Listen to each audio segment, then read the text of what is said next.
은혜가 헌신의 깊이를 결정한다라고 하는 제목으로 함께 은혜를 나누려고 합니다. 몸이 아프면 입맛이 떨어집니다. 예를 들면 감기가 심하면, 그래서 몸살이 오면 나타나는 증상이 바로 입맛이 없어지는 것이죠. 영혼의 질병, 영적인 질병도 들면 영적인 입맛이 사라집니다. 말씀을 읽어도 말씀의 은혜를 많이 느끼지 못하고, 또 기도도 하기가 싫어지고 말씀도 더 묵상하기가 싫어지는 것입니다. 감기 걸렸을 때 입맛이 없어도 밥을 억지로 먹어야 하지 않습니까? 왜냐하면 그래야 약을 먹고 힘을 내기 때문입니다. 영적인 건강도 때로는 하기 싫어도 억지로 내가 주님 앞에 나오고 주 앞에 매달리고 예배의 습관이 새롭게 회복되는 것이 중요합니다. 오늘 예배드린 저와 여러분의 삶 가운데 거룩한 예배의 습관이 회복되어지는 저와 여러분 되실 수 있기를 주님의 이름으로 축원합니다.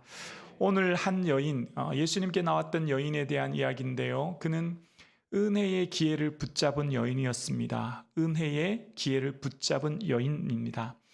오늘 예수님께서 있는 곳은 바리새인의 집입니다. 바리새인이 이전 나인성 과부를 고치신 후에 큰 선지자가 우리에게 나타났다라고 하는 소문이 나지 않습니까? 오늘 본문에도 이 선지자라고 하는 표현이 등장함을 통해서 이 바리새인은 예수님이 큰 선지자로 생각하고 그 선지자를 모셔서 뭔가 특별한 말씀을 듣고자 하는 의도가 있지 않았나 생각해 보게 됩니다. 그래서 이 바리새인이 예수님을 자기 집으로 모신 것이죠. 자, 그런데 그 바리새인이 예수님과 함께 있을 때 등장하는 한 여인을 37절에 이렇게 표현하는데요. 우리 37절 함께 읽어보겠습니다. 시작. 그 동네에 죄를 지은 한 여자가 있어 예수께서 바리새인의 집에 앉아 계심을 알고 향유 담은 옥합을 가지고 와서라고 합니다. 오늘 한 여자 앞에 붙은 수식어가 있습니다. 죄를 지은이라는 표현입니다. 죄를 지은 여인이라고 하는 것은 당시 통념적으로 쓰일 때 창녀에게 쓰이는 표현이었습니다. 그러니까 오늘 이 여인이 간 곳은 바리새인의 집이죠. 다시 생각하면 이 여인이, 죄를 지은 여인이 바리새인의 집에 가는 것은 현실적으로 매우 어렵고 힘든 일이었습니다. 왜냐하면 바리새인들은 특히 경건을, 정결을 중요시했기 때문에 그 정결법을 지키기 위해 부정한 자와 닿으면 그가 부정해지기 때문에 특히 이 죄를 지은 여인이 오는 것 자체가 바리새인은 꺼려지는 일이었고, 그 죄를 지은 여인이 그 바리새인 집에 가는 것 자체가 반겨주지 않은 곳, 환영하지 않은 곳, 멸시의 눈빛으로 서로 수군거리며 손가락질하는 그곳에 가는 것은 참으로 어렵고 힘든 일이었습니다. 아마 자기의 자존심과 수치심을 겪으면서 가고자 하는 사람 아마 없을 것입니다. 여러분, 어떤 모임에 내가 싫어하는 사람 한 사람만 있어도 그곳에 가기 싫지 않습니까? 내가 싫어하는 사람 한 사람은 있어도 그곳에 모임에 가기 싫은데, 지금 이 여인은 모든 사람이 자기를 싫어해요. 아무도 반겨주는 사람이 없습니다. 자신을 벌레 보듯 보는데 이 여인이 가는 것은 쉽지 않은 일입니다. 이 여인은 그러나 은혜의 기회를 붙잡은 사람이었습니다. 예수님께 나아가 예수님 앞으로 가는 이 여인의 모습을 발견하게 됩니다. 예수님께서 계신 곳이 바리새인 집이죠. 아마 이 여인이 그런 생각도 하지 않았을까요? 이왕이면 사람이 인적이 좀 드문 곳, 예수님이 예를 들어 제자들과 길을 가실 때라든지 혹은 쉴 때라든지 혹은 뭐 이렇게 홀로 계실 때 갈까, 그런 생각도 하지 않았겠나, 제 혼자 한번 묵상하면서 생각해 보았습니다. 그러나 이 여인은 지금이다, 지금 이 기회를 놓치지 말자라고 기회를 잡고 예수님께 나아간 것을 보게 됩니다. 오늘 예배드리는 저와 여러분도 이 은혜의 기회를 붙잡고 나가는 저와 여러분 되실 수 있기를 주님의 이름으로 축원합니다. 예배 드리기 좋은 시간은 없어요. 늘 바쁘거든요. 우리가 바쁘지 않은 사람 이 세상에 하나도 없습니다. 다 바빠요. 내게 최상의 시간, 최상의 때는 지금 이곳에서 드리는 예배의 시간이에요. 내 때가 아이들 다 키워놓고 돈을 좀 벌어놓고 좀 조용한 바쁜 일 끝나면 그런 기회는 오지 않아요. 늘 바쁘고 늘 내 삶이 분주합니다. 그래서 의지적으로 은혜의 때는 붙잡아야 돼요. 의지적으로 은혜의 때를 붙잡아야 하나님의 은혜를 경험하는 거예요. 그래서 이 향유 부은 여인도 의지적으로 결단하고 예수님께 나아간 것을 보게 됩니다. 자존심 상하고 수치스럽고 또 부끄러운 일이지만 지금 내가 예수님께 나아가리라 결단하고 나왔던 여인의 모습을 발견합니다. 그러면서 그 여인의 한 행동이 38절에 나오는데요. 38절입니다. 예수의 뒤로 그 발 곁에 서서 울며 눈물로 그 발을 적시고 자기 머리털로 닦고 그 발에 입 맞추고 향유를 부으니라고 이야기합니다. 예수의 뒤로라고 하는 표현은 이 당시 식사 문화는 우리처럼 식탁 문화, 좌식 문화처럼 앉아서 식사하는 게 아니라 당시 유대인의 식사 문화는 몸을 좀 비스듬히 누워서 머리는 식탁 안쪽으로 발은 바깥쪽으로 누워서 식사합니다. 좀 우리는 쉽게 이해가 되지 않죠. 그러나 이 당시 문화가 그랬습니다. 그래서 발이 당연히 식탁 반대쪽으로 뻗어 계신 거죠. 그래서 뒤로라고 하는 표현이 나와요. 자, 그러면서 오늘 본문을 보면 조금 특이한 내용이 나옵니다. 특이한 내용은 뭐냐면 오늘 본문을 아무리 여러 번 읽어보아도 여인의 말이 등장하지 않아요. 여인의 생각이 등장하지 않아요. 오직 행동만 나옵니다. 그런데 예수님은 이 여인의 행동을 보시면서 50절에 보면 내 믿음이 너를 구원하였다라고 말씀하세요. 그러면 다시 말하면 이 여인의 행동이 믿음의 행동이었다는 거죠. 이 여인의 행동을 통해서 예수님은 그것이 믿음의 행동이었다라고 말씀해 주고 계세요. 그러면 이 여인의 행동이 무엇이었길래 어떻게 했길래 믿음의 행동이었는지를 살펴보려 합니다. 첫째, 이 여인은 예수님 앞에 울며 눈물로 그 발을 적신 여인이었습니다. 주님 앞에 나와 우는 것이 믿음의 행동이래요. 주님 앞에 나와 우는 것이 믿음이래요. 주님이 다 해결해 줄 알기 때문에 주님의 은혜를 바라보기 때문에 믿음이라는 겁니다. 여러분, 우리가 이 주님 앞에 나올 수 있는 것이 왜 믿음일까요? 하나님 앞에 나와 기도하면 처음에는요, 주여 도와주세요. 주여 응답해 주세요. 주여 함께 해주세요 라고 간구하고 소리치고 내 원통한 것, 내 속상한 것 막 아뢰잖아요. 그런데 하나님 앞에 기도하다가 기도의 시간이 점점 깊어지면 언어가 사라져요. 말이 사라져요. 기도가 점점 깊어지면 말이 필요 없게 되더라고요. 그렇지 않습니까? 기도해 보신 우리 성도님들 다 경험하셨잖아요. 말이 필요 없는 거예요. 그냥 주님하고 머물러 있고 주 앞에 가만히 있을 때 한없는 평안의 은혜를 누려요. 주님 앞에 왜 나와 울어야 될까요?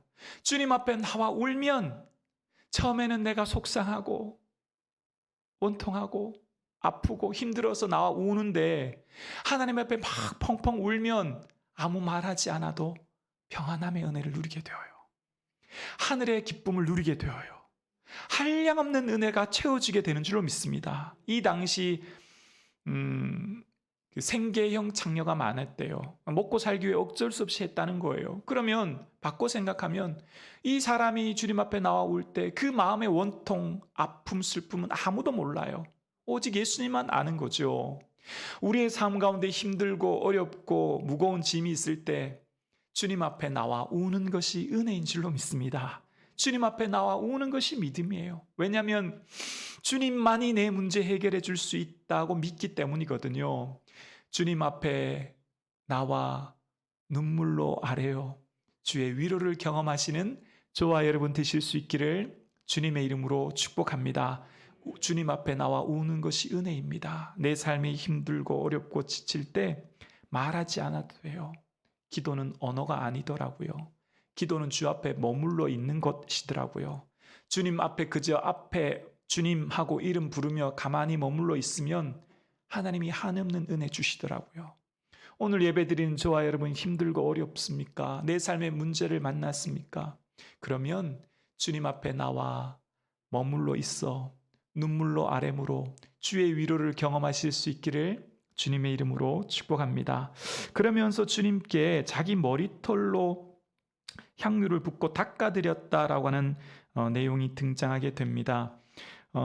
이 당시 유대 문화에는 타인에게 무릎을 꿇는 것을 극도의 수치스러운 문화로 여기는데요. 물론 우리도 그렇지만 이 무릎을 꿇고 경의를 표하는 것은 당시 왕에게 하는 최고의 경의의 표현이었습니다.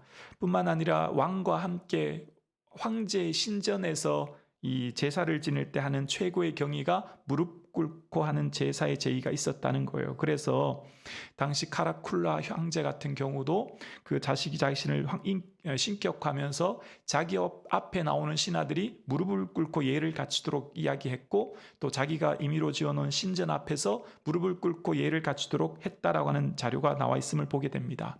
그러면서 그러니까 향유옥합을 드렸다라고 하는데, 이것은 이 당시의 향기는요, 황제들이 황제의 신전에서 제의를 할 때, 제사를 드릴 때 향기를 올려드렸습니다. 그래서 이것은 신에 대한 헌신의 표현이 담겨져 있습니다. 그래서 자료에 보면 로마 황제는 아내 포베아의 장례 기간 동안 1년치, 그러니까 아라비아에서 생산되는 1년치의 유황을 태웠다라고 하는 기록이 있을 정도로 향유는 이 최고의 헌신의 표현이 담겨져 있는 거예요. 다시 보면 이 향유를 예수님께 부어드린 여인은 최고의 경의를 예수님께 올려드린 것이죠. 마치 왕에게 하듯 예수님께 최고의 경의를 표한 것입니다.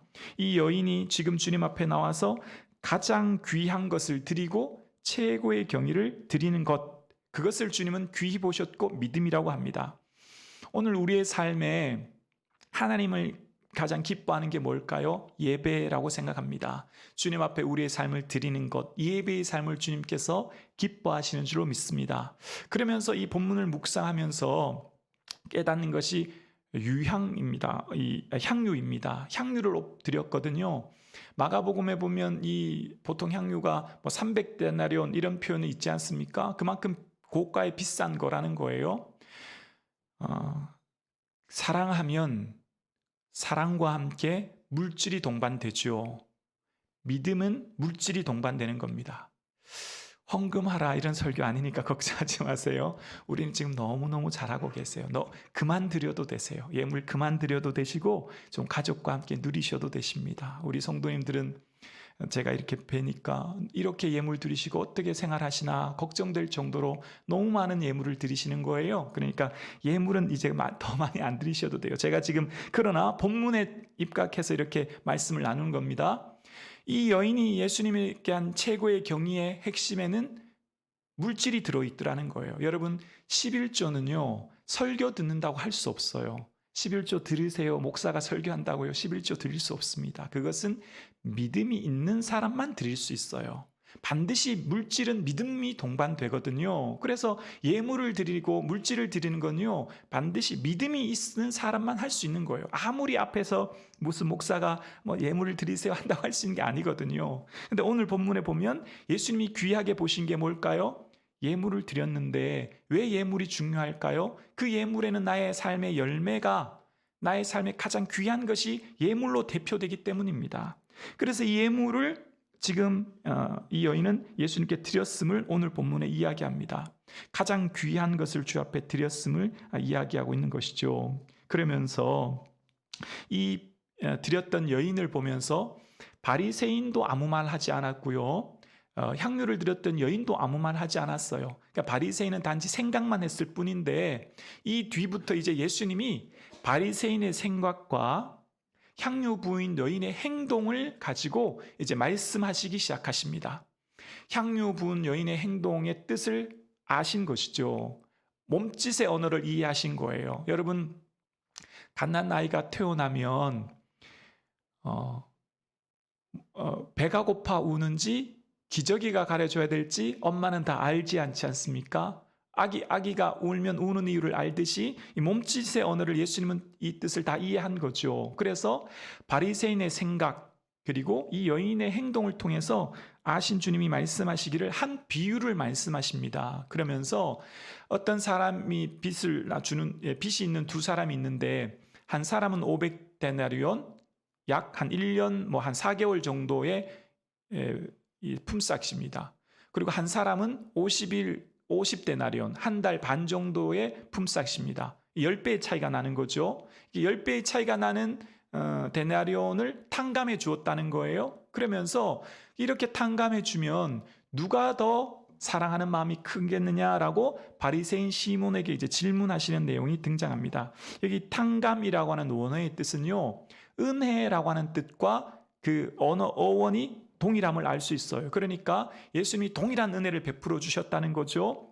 500데나리온과 50데나리온 빚진 사람에게요. 그러니까 시몬이 말합니다. 당연히 많이 탕감받은 자가 더 많이 사랑하는 자다, 그런 고백을 하게 되어요. 그러면서 예수님이 이어서 말씀하시기를, 44절 이하에 말씀하시기를, 시몬아, 이 여인은 너는 내게 발 씻을 물도 주지 않고 입맞추지도 하지 않고 감람유도 붓지 않았지만 이 여인은 내게 눈물로 발을 적시고 입을 맞추고 향유를 부었다라고 이야기하시는 내용입니다.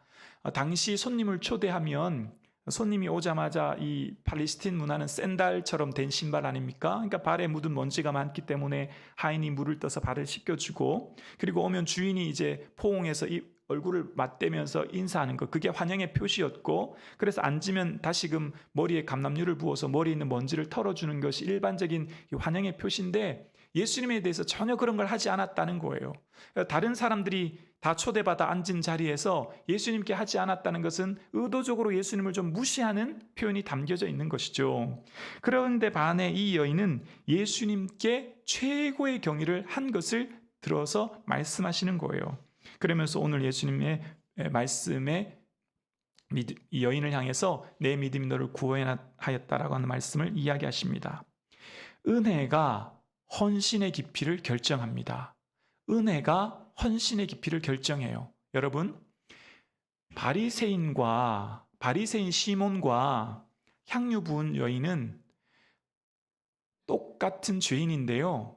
향유 부은 여인은 죄가 드러난 죄였을 뿐, 바리새인도 숨겨진 죄가 있을 뿐이었어요. 단지 드러났느냐 안 드러났느냐 차이지 둘 다 예수님 볼 땐 죄인이에요.